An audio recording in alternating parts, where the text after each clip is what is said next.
Good morning guys! Kamusta kayo lahat dyan? Dito po tayo sa kusina guys.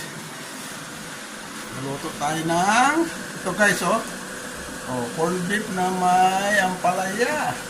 Tapos pinilit ko po yung mga leftover namin kahapon guys. Yan. Pusit. Pusit yan, pusit. Saka ito yun ang dinuguan. Tapos ito, sinabawang isda. Okay? Kain ito lang guys. Tapos mayroon ng kape. Tapos kape pa.